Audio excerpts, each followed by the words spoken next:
Ao anjo da igreja em Tiatira escreve: estas coisas diz o Filho de Deus, que tem os olhos como chama de fogo e os pés semelhante ao bronze polido.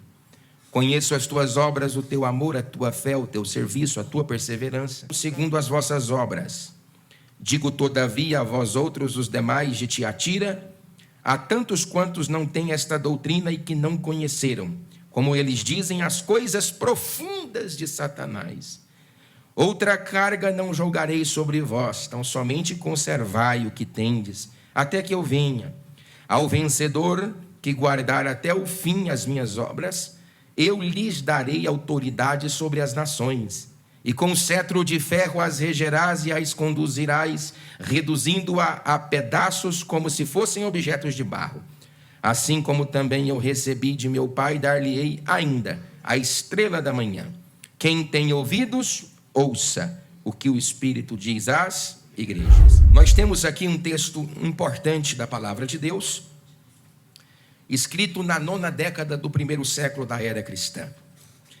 A única diferença entre as epístolas que Paulo, Pedro, Tiago, Judas e João escrevera como parte das epístolas, tanto gentílicas como universais, é que o livro de Apocalipse, ele guarda 7 pequenas epístolas, 7 pequenos tweets endereçados a 7 igrejas. Algumas igrejas recebem aprovação total, apenas 2 delas. Outras igrejas possuem características e pontos positivos e pontos negativos. Mas de todas as igrejas, a igreja que Jesus dispensa maior comentário é a igreja de Tiatira. Se nós fazermos uma análise da quantidade de conteúdo esboçado para esta igreja, nós temos a compreensão de que para ela Jesus destina a maior palavra. É quase que desnecessário dizermos alguns elementos históricos, dado a severidade dos assuntos aqui abordados, mas a cidade de Tiatira não era tão importante como a cidade de Pérgamo, de Sardes, de Éfeso, de Laodiceia.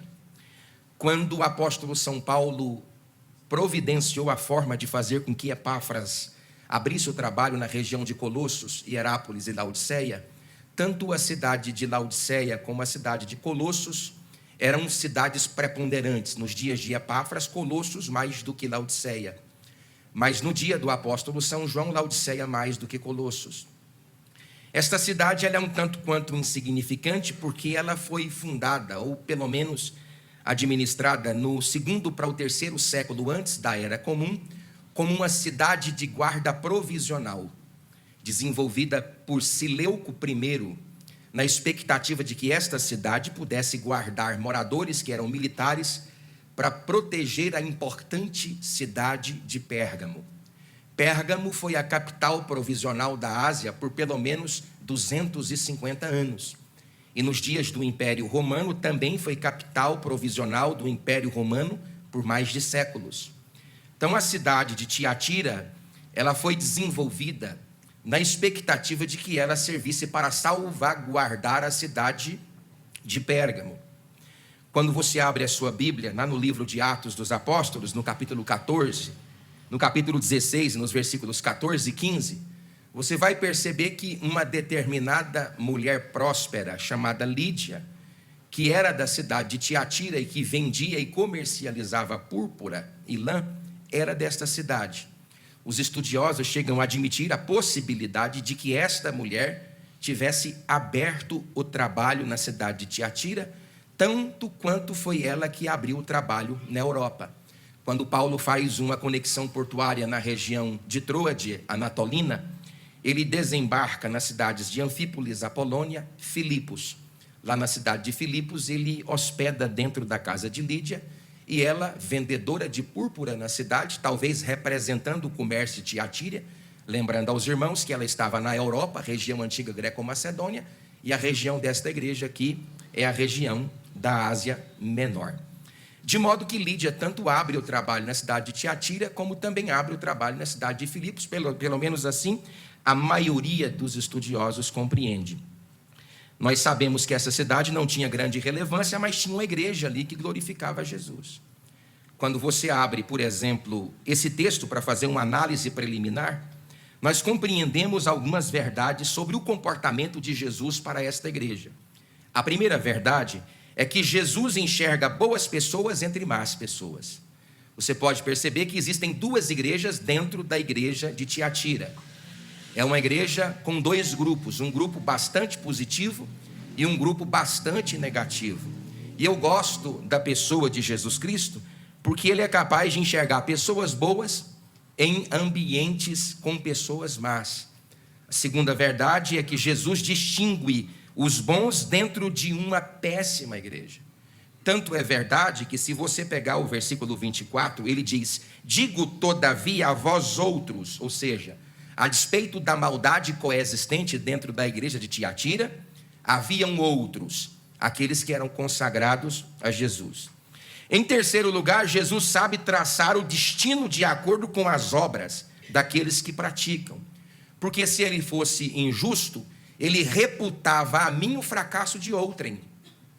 Ele reputava a outrem a vitória por uma atitude que a pessoa nunca tomou. Mas o texto deixa muito bem entendido que Jesus, ele recompensa o indivíduo de acordo com a sua obra. A própria palavra de Deus diz no livro de Deuteronômio: tomo contra ti os céus e a terra, porque tenho te proposto o caminho da vida e da morte, da bênção e da maldição. E a Bíblia dá um conselho: escolhe, pois, a vida para que vivas tu e a tua semente. Quando Josué é velho, adiantado em idade, ele faz uma reunião com os anciãos, bem como com aqueles que iriam administrar a terra prometida, e diz: eu não sei qual Deus vocês vão servir, se ao Deus que nos tirou da terra do Egito, ou se aos deuses dos amorreus em cuja terra vós habitais. Então a minha atitude diante de Deus determina a minha recompensa. Tem gente que merece ser recompensado, tem gente que merece ser punido, e esse texto aqui vai mostrar isso. Em quarto e último lugar, Jesus conhece o remanescente numa igreja à beira do abismo. Veja bem, Jesus conhece o remanescente em uma igreja à beira do abismo. A igreja de Tiatira, ela não só estava à beira do abismo, como nós não encontramos registros arqueológicos e históricos de que esta igreja tenha sobrevivido mais de 3 séculos. Porque na catástrofe existencial que ela estava entrando nos dias de João, ela não saiu de lá. Tanto é verdade que no versículo de número 23, a punição para esta igreja, ou para os maus que existem dentro dela, está aqui registrado no texto: matarei os seus filhos, e todas as igrejas conhecerão que eu sou aquele que sonda mentes e corações, e vos darei a cada um segundo as vossas próprias obras. Bom, nós temos aqui uma igreja que é remanescente, no versículo 18 e no versículo 19, uma igreja remanescente. E para esta igreja Jesus fala: estas coisas diz o Filho de Deus, que tem olhos como chama de fogo e os pés semelhantes ao bronze polido. Conheço o teu labor, a tua fé, o teu serviço, a tua perseverança, as tuas últimas obras, mais numerosas do que a primeira. Primeira característica que eu tenho aqui desta igreja é que ela é uma igreja dinâmica sobre a apreciação de Cristo. Jesus está observando a igreja. Jesus sabe aqui na igreja quem é quem. Ele conhece cada um de nós. Então nós temos uma igreja sobre a apreciação de Cristo. E todas as vezes que Jesus passa os olhos de fogo na igreja, ele identifica quem é a igreja e quem está na igreja. Porque nem todas as pessoas que estão na igreja são igreja. Só os olhos de Cristo é capaz de identificar dos que estão na igreja que são igreja. Porque eu posso te enganar e você pode enganar a mim, mas nenhum de nós enganaremos aquele que tem olhos como chama de fogo. Jesus sabe apreciar uma igreja, e principalmente a igreja que é a igreja verdadeira, lavada e redimida pelo poder do seu sangue. Esta igreja tem 6 características. Primeiro, ela tem obras, ela é uma igreja que trabalha. Ela é uma igreja que tem produtividade, ela não é uma igreja ociosa.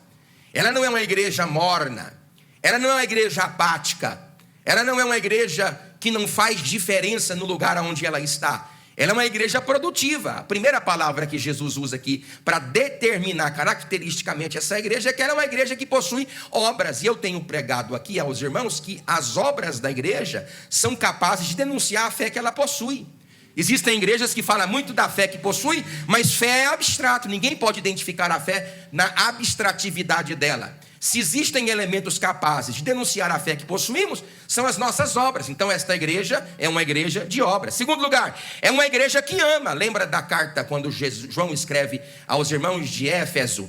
Qual que era a repreensão de João com relação a Éfeso? Não era a ausência do amor, mas a qualidade deste. João disse assim: eu preciso que vocês retornem ao primeiro amor. João não reclama que a igreja não ama. João reclama não da ausência do amor, mas da qualidade do amor. Mas essa igreja não. Essa igreja, além de ser uma igreja de obras, ela é uma igreja que ama. É uma igreja cujo maior sentimento de demonstração, porque preste atenção, queridos, o amor é um atributo comunicável. Existem atributos de Deus que não são comunicáveis. Onisciência, onipresença, onipotência. São atributos incomunicáveis. Deus não comunica conosco estes atributos. Mas os atributos que são caracteristicamente ligados à essência do eterno, estes atributos são comunicáveis. Como os atributos de Deus são comunicáveis em mim? Quando a natureza de Cristo é formada no meu coração. Tal como a natureza do unigênito do Pai foi formada no ventre de Maria. Só que no ventre de Maria foi formado corporealmente. No meu coração é formado no meu caráter. Então é transferida para a minha personalidade a natureza do eterno. Então quanto mais Deus está em mim, mais eu amo. Eu não odeio. Quanto mais Deus está em mim, mais paz eu carrego. Eu não faço guerra. Quanto mais Deus está em mim, mais longanimidade, benignidade, amor, mansidão, domínio próprio eu tenho. O poder do Espírito Santo manifestando em mim, ele traz a minha evidência da sua manifestação a partir de frutos. Então, esta igreja é uma igreja cheia do poder do Espírito Santo. Você pode dizer glória a Deus? Terceiro lugar, uma igreja cheia de fé. Jesus está dizendo assim: eu conheço a sua fé. E outra, eu não vou dizer para você que dos templos que eram erigidos nessa cidade, porque eu não quero dispensar a parte do tempo que me resta com tecnicidades históricas. Mas era uma igreja que tinha o hábito de glorificar tanto a homens na figura do imperador, como também a deuses. Em sua acrópole, apesar dela estar localizada em um vale de 64 quilômetros que dista Pérgamo de Sardes, mas é uma igreja que tem representatividade religiosa pagã, mas a fé ela é mantida no meio do caos. Você pode dizer glória a Deus por isso? Lugar de você manter a fé é onde em crise, é onde tem problema, é onde tem dificuldade. Nem sempre a dificuldade que roda a nossa vida é um fator para poder massacrar a sua fé. Pelo contrário, toda dificuldade que é construída diante dos teus olhos é uma oportunidade que Deus está te dando de mostrar às pessoas a fé que você tem naquele que vive e reina para todo sempre. Em quarto lugar, essa igreja é uma igreja de serviço. Repita comigo, uma igreja atuante no 3. 1, 2, 3. Irmão, tem gente na igreja que está enferrujado. Olha, tem muita gente que pensa que só pecados vai afastar a pessoa do céu.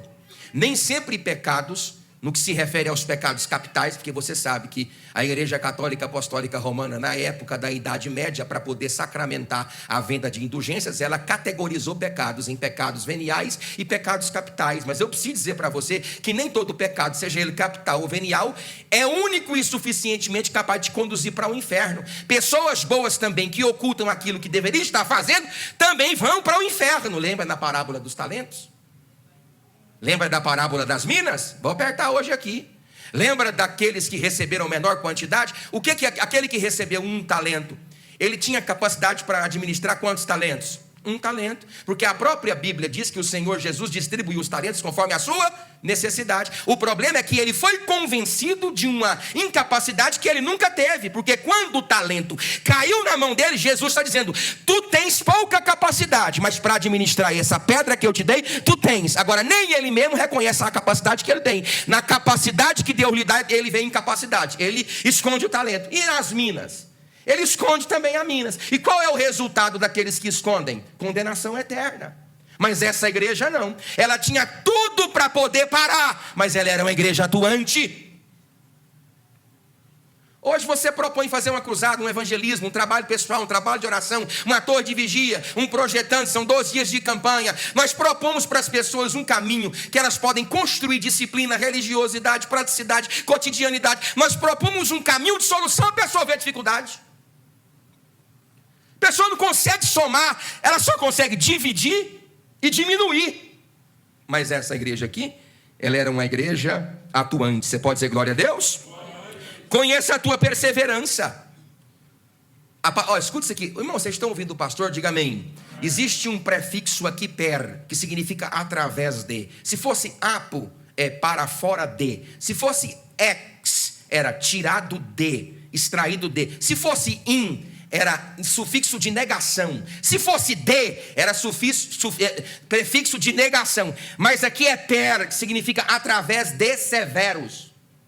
Palavra severos, per severos. A ideia do texto é dizer que esta igreja, a despeito da severidade das experiências religiosas que ela está atravessando, ela é uma igreja através de momentos críticos.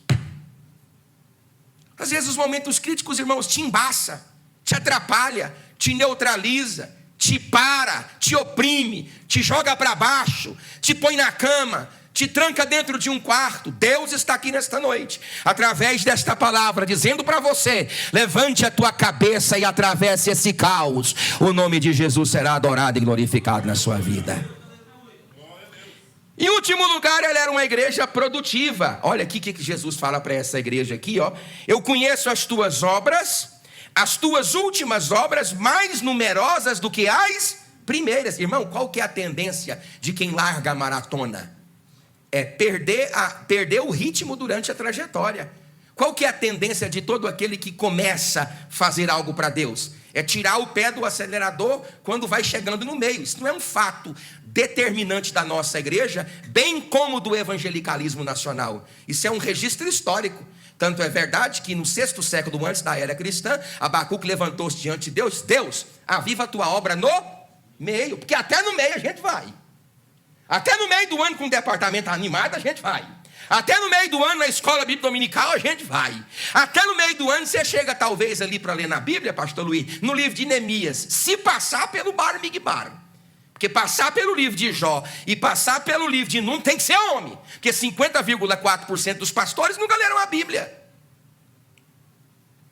Então até no meio do ano vai, mas essa igreja aqui não. Eu estou percebendo que as últimas obras, obras do cansaço, obras da perseguição, obras do labor, obras da luta, obras da lida, obras da dor, obras do caos, obras dos males, as últimas obras produzidas em profunda alegria ou em profunda tribulação são muito maiores do que as primeiras. Hoje você entrega uma pessoa assim: irmão, o propósito que a igreja tem contigo nesse ano é sair do ponto A e ir até o ponto B. Aí ela cria variáveis incontroláveis que fazem ela ficar antes do meio do caminho. Mas repita comigo: uma igreja saudável tomba nesta terra, produzindo mais do que produziu ontem. Aí pergunta aí, irmão, quanto você tem produzido hoje? Satanás precisa parar esta igreja. Eu vou pôr você para falar essa frase para torrupiar seu pelo. Satanás precisa parar essa igreja. Essa é a frase. 1, 2, 3. Satanás precisa parar. Bom, já precisa parar essa igreja. Ele não há a mínima condições, pastor Luiz, do diabo manter uma igreja com tanta peculiaridade, com tanta categorização. O diabo tem que dar um jeito para essa igreja.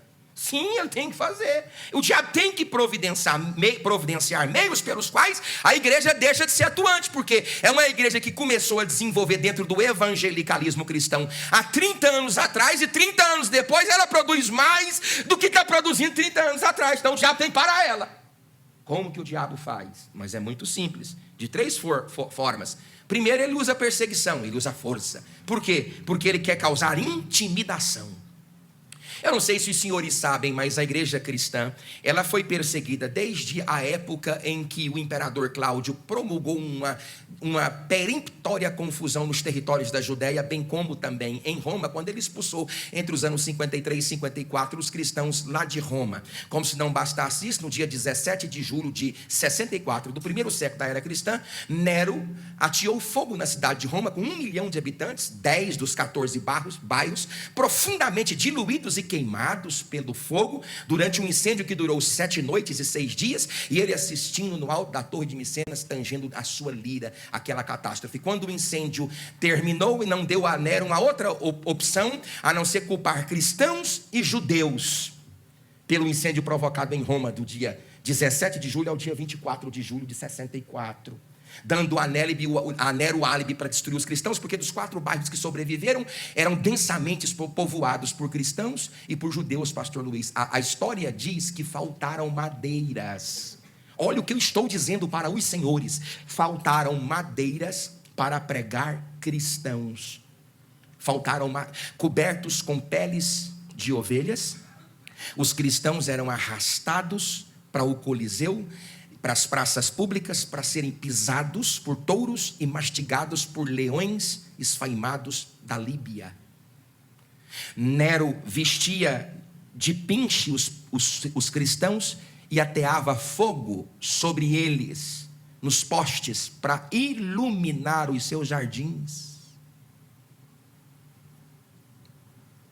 Primeira coisa que o diabo vai fazer é tentar intimidar a igreja, usando força, intimidação, fazendo com que você possa revelar um medo de servir a Deus. E a proposta do diabo é só fazer com que você se curve diante do mundo, do Deus desse século. Mas deixa eu dizer para você, dentro da igreja denominacional está a igreja verdadeira, lavada e redimida pelo poder do sangue do Cordeiro.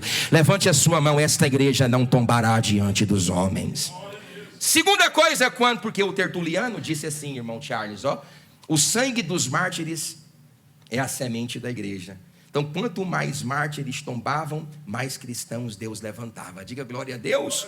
Então, como que o diabo trava? Com uma perseguição, depois ele usa heresia, ele corrompe a igreja. Irmão, deixa eu dizer para você, quando você vai tomar uma Coca-Cola lá na pastelaria, que você taca 4 pedras de gelo dentro de um copo de 250 ml de Coca, o que acontece com a Coca? Ela vira o quê? O que ela vira, irmão? Água. Quando você está passando uma crise existencial na sua casa e tu compra 1 litro de leite, aquele leite que vem até com carrapato, aquele que você pega do boi, e aí você põe 500 ml de leite lá dentro de uma garrafinha, só que você tem uma família de 5, 6, 7 pessoas dentro de casa, aí você taca a água da torneira dentro daquele leite grosso para você fazer render. O que você faz com o leite? Você tira o que dele? Você tira o que? A pureza. Se o diabo não consegue resistir à igreja por meio da força, ele vai fazer com que a igreja se corrompa, interferindo na dogmática, na cultura, na doutrina. Ele vai fazer com que a igreja se corrompa com heresias.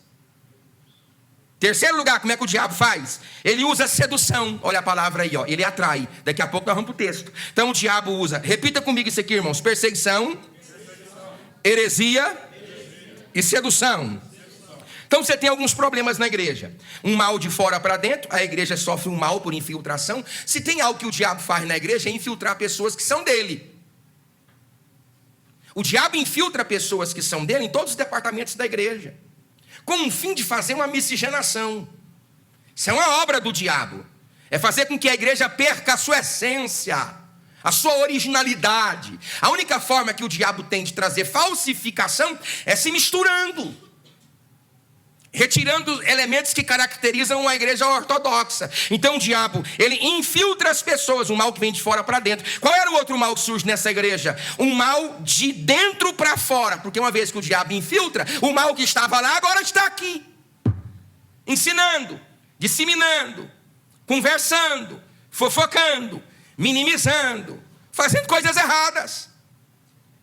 Em terceiro lugar, a tolerância tanto pode ser uma virtude como pode ser um pecado. Porque veja o que Jesus disse aqui para esta igreja: tenho porém contra ti. Vamos repetir isso aqui: tenho porém contra ti no 3. 1, 2, 3. Tenho porém contra ti. De novo, 1, 2, 3. Tenho porém contra ti. Então a tolerância da igreja pode ser tanto uma virtude como pode ser um pecado. Quando é que a tolerância é uma virtude? Quando a minha tolerância, o exercício dela, é para tolerar aqueles que são fracos, que são débeis na fé. Mas quando é que a tolerância, em vez de ser virtude, ela é um fracasso? Quando eu tolero pessoas más, endemoniadas na igreja. Quando nós quando nós negociamos a verdade do evangelho para poder adaptar o pragmatismo mundano. Então Jesus está dizendo: eu tenho contra ti que tu toleras que essa mulher Jezabel, que a si mesmo se declara profetisa, não somente ensine, mas ainda seduza os meus servos. Repita no 3, os meus servos. 1, 2, 3. Agora olha para cá: servos de Deus, escuta isso aqui: servos de Deus seduzidos por uma sacerdotisa do diabo. Pastor, como pode? Como pode? Eu estou ficando doido. Servos de quem, irmãos? Seduzidos por uma sacerdotisa do diabo. Pessoas de Deus também são enganadas. Homens e mulheres de Deus podem cair na lubridiação. Se tem algo que o diabo faz quando ele não te derruba, é te empurrar. Quando ele não te mata, ele te abraça. Então, servos de Deus também são vítimas das astutas ciladas do diabo. Por isso que a Bíblia diz: vigiai e orai, para que não entreis em tentação. Agora, eu fiquei perguntando, pastor Luiz, por que uma serva de Satanás é capaz de enganar servos de Deus? Porque a palavra diz docência, ela ensina. Como um ensino produzido pelo diabo pode lubridiar os olhos daqueles que têm lentes de Cristo? Como pode acontecer isso? De 3 formas. Quantas formas, irmãos? Primeiro, porque ela é mítica. Ah, mas a igreja ama culto mítico. A igreja é apaixonada pelo misticismo. A igreja, irmãos, a igreja delira pelo poder. A igreja delira no poder. A igreja ama revelação, ama movimento, ama chacoalhação. A igreja ama isso. Eu sou prova indubitável de que a igreja ela é mais tendenciosa a caminhar com esse tipo de vulto do evangelicalismo nacional do que propriamente um vulto mais arraigado. Eu sou a prova viva disso. Já vi várias vezes, inclusive aqui. Olha, ela se denominava o que, irmãos? Profetiza. Então, no culto dela tinha o que, irmãos? Profecias. Ah, lotado. Porque o povo é místico. O povo tende a crer em alguém que ele não conhece por causa de uma profecia que a pessoa entrega, do que num líder, num pastor, num obreiro, num discipulador que está há muito tempo carregando a sua espiritualidade no joelho, na oração, na palavra, no trato. O culto dela era um culto mítico. A primeira coisa, se declara, profetiza. Pessoas que tendem a gostar de revelações, aparições e aparatos míticos na igreja. Segundo lugar, a docência dela era aberta. O que é docência, irmãos? Ensino.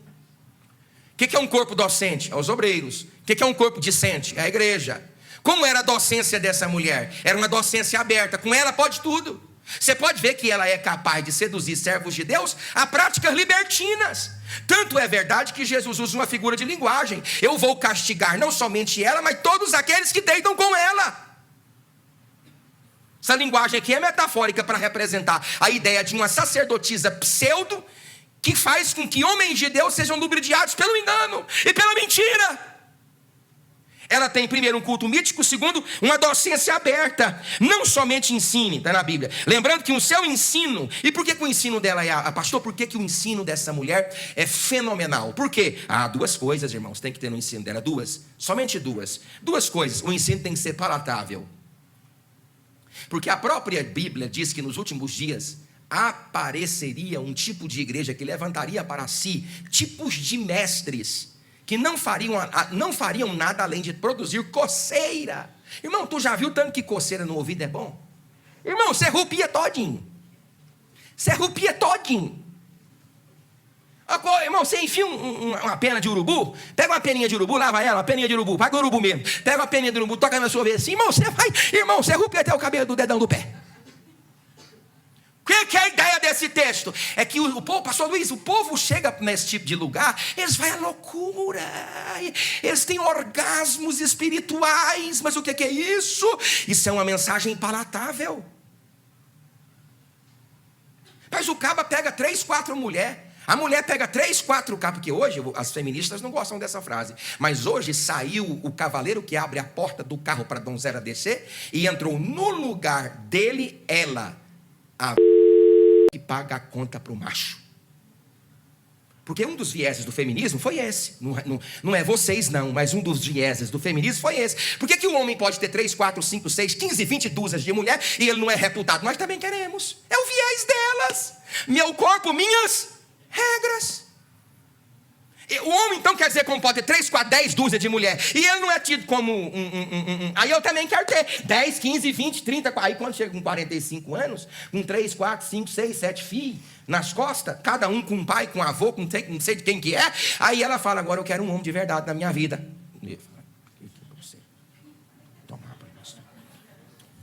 Corta isso aí da gravação. E agora o que? Tu cansei de aventura, claro. Ela deu toda a beleza, todo o prazer, ela deu toda a beleza, todo o prazer, toda a graça, tudo em cima para os homens, não vou falar pejorar não, mas para os homens de reputação questionável, e agora quer dedicar todo o estrago psicobiosocial que ela carrega na mão de um honesto. Isso faz para macho também, custoso.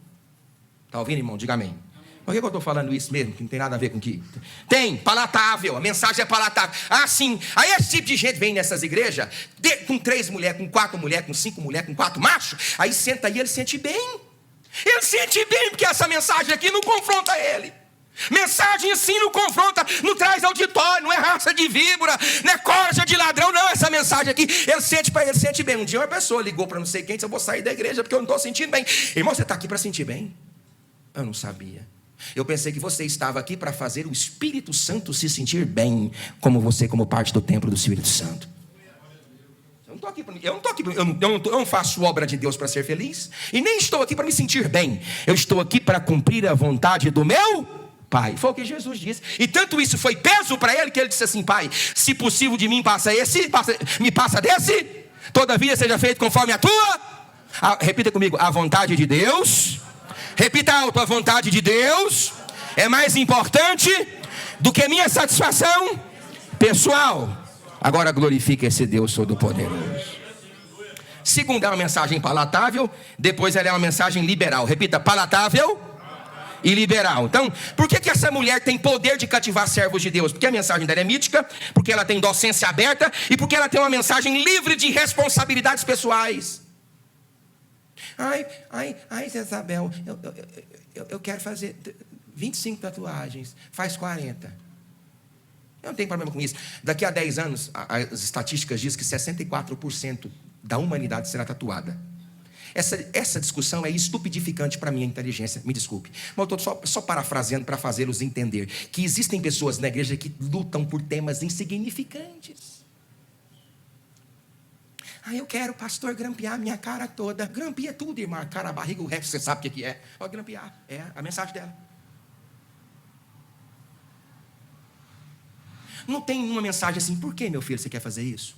O que está acontecendo contigo?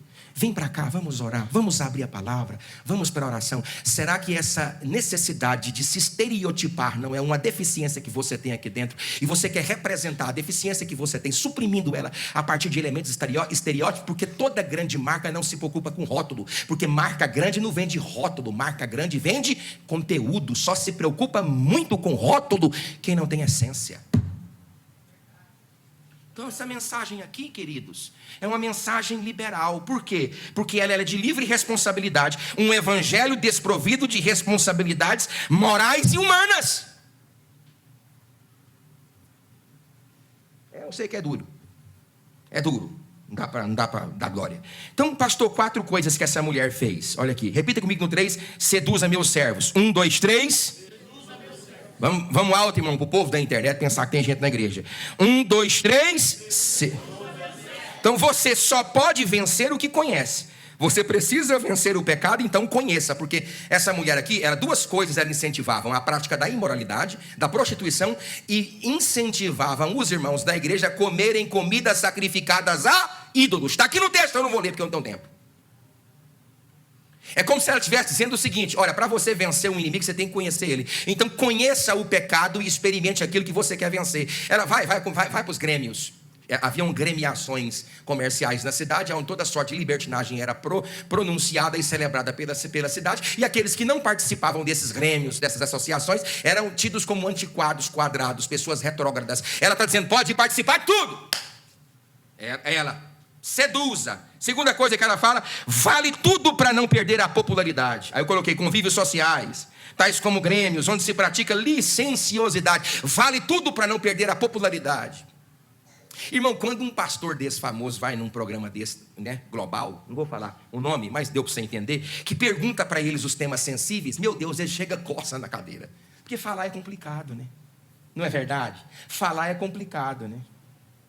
Inclusive aquele que faz graça, eu até acho que ele é bem útil, até acho que ele é bem útil.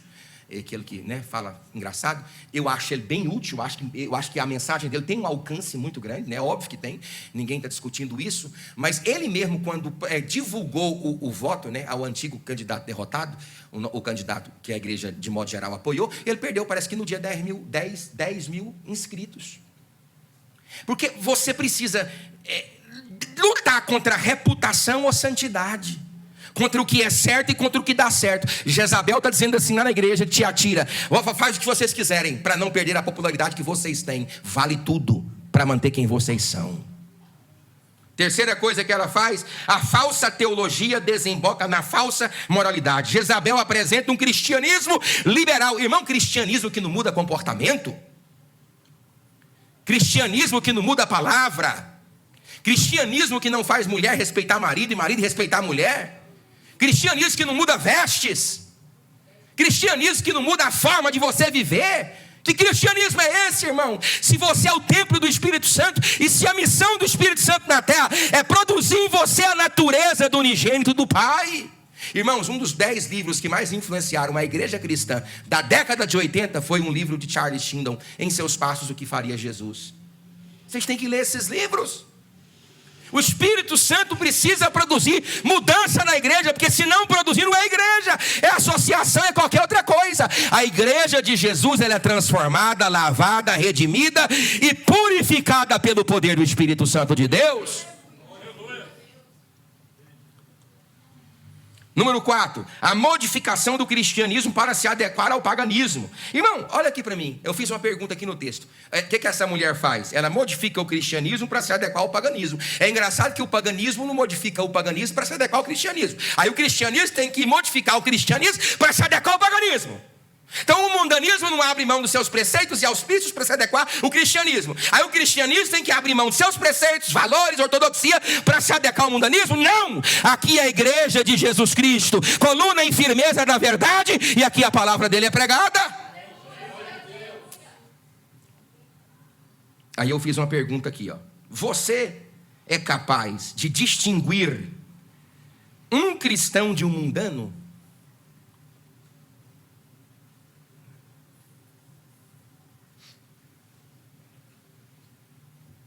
Você é capaz, irmão, de distinguir diferente? Você é, sinceramente, você é no shopping, você está num estádio de futebol, você está num, sei lá, no trânsito. Você é capaz de distinguir um crente do não? Dá para distinguir hoje? Está difícil. Você não sabe mais nada, não. Não dá para você, se você não olhar no olho o Espírito, não testificar, você não consegue. O nosso comportamento, irmão, divórcio, irmãos, 84,2% dos adolescentes da igreja já escutaram falar de sexo pela primeira vez na escola. Nem foi em casa e nem na igreja. E o viés da apresentação da sexualidade na escola é um viés preventivo no que se diz respeito a se livrar de doenças infecto-contagiosas. Não é moralista. Pelo contrário, eles falam que o discurso da família e da igreja é moralista. Porque só existe um lugar onde o sexo é seguro. Onde é que é, irmãos? Onde é que é, irmãos? Dentro do casamento. A escola vai dizer isso? Não. 56% das moças de 13 anos ou menos de idade já experimentam relações sexuais ativas com o uso da pílula anticoncepcional do dia seguinte.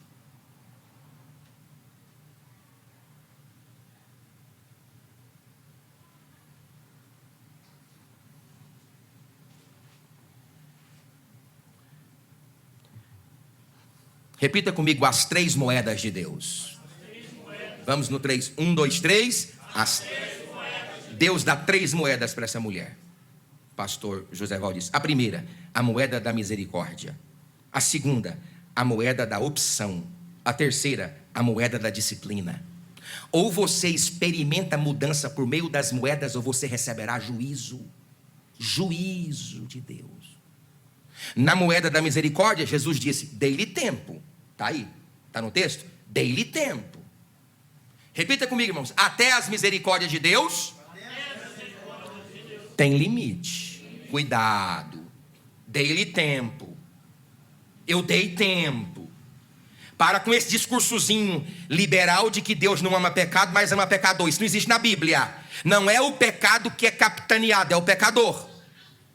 Não é o adultério que é condenado, é o adúltero. Não é a mentira que é condenada, é o mentiroso. Não é a hipocrisia que é condenada, é o hipócrita. Essa frase ela é de música. E música serve tanto para fazer um caos, como também para edificar. Jesus diz, a primeira moeda que eu te dou, Jezabel, é a da misericórdia. Eu estou te dando tempo. Estou te dando tempo. Quem confessa a tentação não precisa confessar pecado. Segunda moeda, opção. Esse, eu dei tempo para que você, eis que tomo contra ti os céus e a terra, por testemunhas, e o sol e a lua, de que tenho lhe proposto quantos caminhos? 2 caminhos, o da vida e o da morte. Escolhe, pois, o da vida, para que viva tu e a tua semente. Jesus está dizendo, eu não só dei-lhe tempo, mas eu também dei opção. Qual? Que ela se arrependa. E em terceiro lugar, ele não foi na misericórdia? Não. Não foi na opção? Não. Deus dá a disciplina. Olha aqui, ó. A cama do adúltero agora é a cama da enfermidade. É engraçado que os paralelismos sinonímicos dessa interpretação bíblica correspondem a uma ironia de Deus. Porque na cama onde ela desfruta o prazer, será agora a sua desgraça. Não é da cama que você faz todo o bojo do seu prazer, Jezabel? Pois é na cama que tu vai ficar agora enferma, recordando todos os momentos de prazeres que nela anteriormente, em vida saudável, você tinha prazer. Agora você tem enfermidade e doença. Está aqui, está no texto que eu estou dizendo. Quer ver? Vou ler. Dei-lhe tempo para que se arrependesse, e ela todavia não quer arrepender-se da sua prostituição. Eis que a prostro na cama, são figuras de linguagem, bem como em grande tribulação os que com ela adulteram. Veja as figuras de linguagem, sinonimicamente dando-nos essa interpretação. Caso não se arrependa das obras que ela incita. As 3 moedas de Deus. Repita comigo, misericórdia, opção e disciplina. Pastor, eu não consertei não. Então vamos para o juízo. Porque quem não conserta pelas moedas, experimentará o juízo aqui, ó. Quem não se submete por amor ou por disciplina, encarará o juízo. Matarei os seus filhos. E todas as igrejas conhecerão que eu sou aquele que sonda mentes e corações. E vos darei a cada um segundo as suas obras. Você tem medo não, irmão? Eu tenho. Eu tenho medo disso aqui, eu tenho medo. Eu pessoalmente tenho medo disso aqui, irmão Júlio. Porque está dizendo, eu matarei seus filhos. E aí fica aquele povo que não sabe, não comprar o curso que aquele abestalhado vem do quadrilátero bíblico. Aí ele vê aquela parte lá do livro de Atos dos Apóstolos, crê no Senhor Jesus, tu e tua casa será o quê? Aí a pessoa abarca aquela ideia destinada a uma única pessoa e globaliza aquela mensagem para todo mundo. Como se aquela mensagem para um indivíduo compreendesse a todos. Cansei de ver filhos e filhas de mulheres extremamente piedosas que morreram na vida errada. Porque a Bíblia diz uma verdade, somente uma verdade. Cada um dará conta de si diante do Eterno. Ah, pastor, então não posso falar isso. Pode, irmão, você pode orar. Senhor, foi Cornélio? Foi Cornélio, foi Cornélio, não sei se foi Cornélio. Senhor, assim como o Senhor fez, é pecado? Não é pecado. Assim como o Senhor salvou toda a casa de Cornélio, né? Assim como o Senhor salvou toda a casa de Lázaro. Senhor, o Senhor disse, crê no Senhor que o Senhor e a sua casa. Senhor, abençoa minha... Aí você pode fazer essa oração por aplicação prática. Porque nem tudo aquilo que você está dizendo que a Bíblia disse é o que ela falou. Então, quem não se submete por amor, repita, amor, disciplina, vai ter que encarar o juízo. Agora, para terminar aqui, são 9, falta 1 minuto aqui, ó. Jesus fala aos fiéis. A quem que Jesus fala, irmãos? Digo todavia a vós outros, os demais de Tiatira. Quem são os demais aqui nesta noite? Levanta a mão e diga glória a Deus. Levante a mão os demais e diga glória a Deus. Viu que ele agora fala, pastor Luiz, com os demais, ó. Ele vai falar aqui, por inferência, eu vou dar 4 coisas que ele fala, não vou ler porque o tempo acabou. Primeiro, é possível manter-se firme quando todos se desviam. É possível. Glória. É possível manter-se firme quando todos se desviam. Olha o que diz aqui, ó. Não tem essa doutrina. Falo todavia a vós outros de Tiatira que não tem essa doutrina. Qual doutrina? Aquela que era ensinada por Jezabel. Então é possível se manter firme quando todos se desviam. Jovem, é possível você ser um jovem de oração, um homem de oração, uma moça de oração, um homem de leitura bíblica, uma mulher de leitura bíblica, um homem cheio do poder do Espírito Santo, cheio da glória. É possível você ser diferente. Em segundo lugar, é possível manter-se puro quando todos os outros se lambuzam, que não conheceram as coisas profundas de Satanás. Então, é possível... Está acabando também aqui. É possível manter-se puro quando os outros se lambuzam. Agora é obrigado você se lambuzar porque todo mundo lambuzou? É obrigado você cair porque todo mundo está tombando? Não. Todos caem do seu lado, 10 mil de um lado, 1000 do outro, mas tu te permaneça de pé, glorificando aquele que vive e reina para todo sempre. Terceira coisa, é possível desfrutar das bênçãos que já temos. Repita comigo: conservai o que tendes. Oh, coisa gostosa.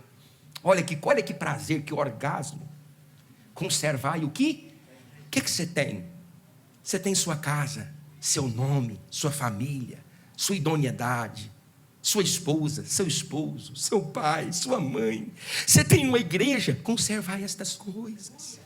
Conservai coisas de valores na sua vida. Eu tenho certeza que você vai receber galardão por isso. Quarto lugar, uma igreja recompensada por sua vitória. O que guardar até o fim. Até quando você vai ser recompensado? Quando você guardar até onde, irmãos? Até o fim. E o fim está próximo. Irmãos, essa falta de espiritualidade, essa falta de pai. Irmãos, eu estava vendo aqui, sabe? Uns pregadores famosos pregando aqui, na festa de mocidade. Mensagens boas.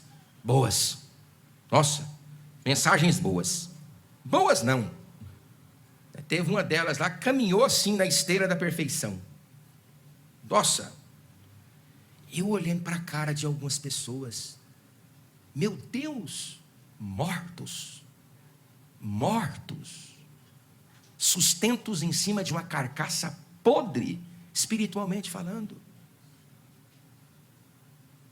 Um peso fenomenológico que não há descrição capaz de compreender tamanha perca de tempo. Domingo eu estava vendo alguns semblantes na igreja, falidos espiritualmente. Gente que perdeu o prazer, a alegria de servir ao Senhor. Que Jesus retorne para esta casa e para o seu coração, em nome de Jesus Cristo.